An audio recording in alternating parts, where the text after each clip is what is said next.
ആറാമതായി ജുർഹും ഗോത്രക്കാരും കഅബ പുതുക്കിപ്പണിയുകയും പിന്നീട് ഏഴാമതായി പുതുക്കിപ്പണിത ഖുസൈയാണ് കഅബാലയത്തിന് മേൽക്കൂരയും വാതിലും നിർമ്മിച്ചത്. പിന്നീട് മഹാനായ നബി സല്ലല്ലാഹു അലൈഹി വസല്ലമ തങ്ങളുടെ കാലത്ത് ഖുറൈശികളാണ് എട്ടാമതായി കഅബാലയം പുതുക്കിപ്പണിയുന്നത്.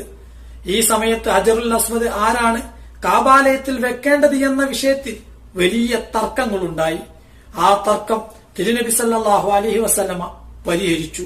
ഒരു തുണി വിരിക്കുകയും അതിലേക്ക് ഹജറുൽ അസ്വദ് എടുത്തു വെച്ച് എല്ലാ വിഭാഗക്കാരും പിടിച്ച് കഅബയുടെ അടുത്ത് കൊണ്ടുവരികയും തിരുനബിയുടെ ശറഫാക്കപ്പെട്ട കരങ്ങൾ കൊണ്ട് ഹജറുൽ അസ്വദ് പരിശുദ്ധ കഅബാലയത്തിൽ സ്ഥാപിക്കുകയും ചെയ്തു. മുസ്ലിം ലോകത്തിന് വിശുദ്ധമാക്കപ്പെട്ടതും പവിത്രമാക്കപ്പെട്ടതുമായ 3 ആരാധനാലയങ്ങളിൽ ഒന്നാമത്തേത് പരിശുദ്ധ കഅബ തന്നെയാണ്. ഇസ്ലാമിന്റെ ചരിത്രവും ആത്മാവും ജീവനും